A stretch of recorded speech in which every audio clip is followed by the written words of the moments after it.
संसार के समस्त प्राणियों में मनुष्य इकलौता एक ऐसा प्राणी है जो पाप कर सकता है, पाप की पूंजी इकट्ठा कर सकता है। बकाया ये क्षमता किसी अन्य प्राणी में नहीं। बोले कारण क्या? कारण है मोह से मैं और मैं से मेरा स्वार्थ। ये स्वार्थ जो है ये पाप का मूल है, पाप का मुख्य कारण है। हम संसारी मनुष्य मोह में संलिप्त होकर पाप परायण होकर जब कर्म करते हैं तो यही कर्म हमको पाप करने के लिए विवश करते हैं, बाध्य करते हैं। जब तक हमारे कर्मों में स्वार्थ की भावना होगी ऐसे कर्म हमको पाप देते रहेंगे। इसलिए हमारा परम दायित्व है, नैतिक कर्तव्य है कि हम अपने निजी स्वार्थ से ऊपर उठकर समस्त जगत के कल्याण के लिए प्रयास करें। यही भगवान की श्रेष्ठतम पूजा है और यही कर्म हमारे पाप को भस्म कर सकता है। अन्यथा जो कर्म केवल स्वार्थ के वशीभूत होकर किए जा रहे हैं ऐसे कर्म हमको पाप देते रहेंगे।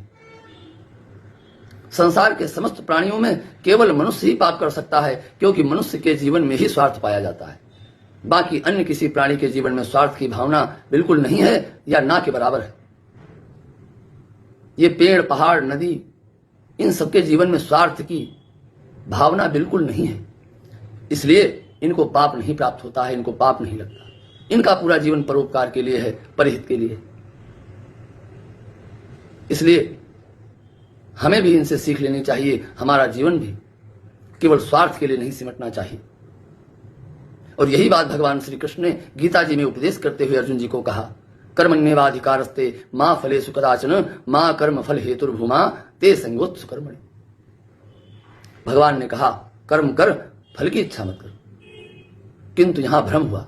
हम लोगों ने इस श्लोक का गलत अर्थ समझा।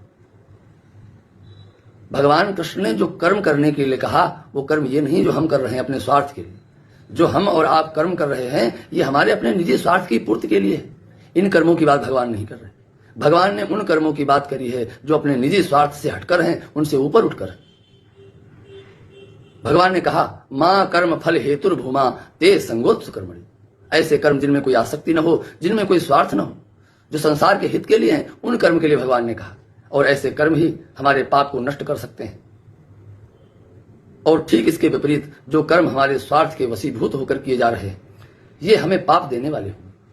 इसलिए हमें सावधान रहने की आवश्यकता है।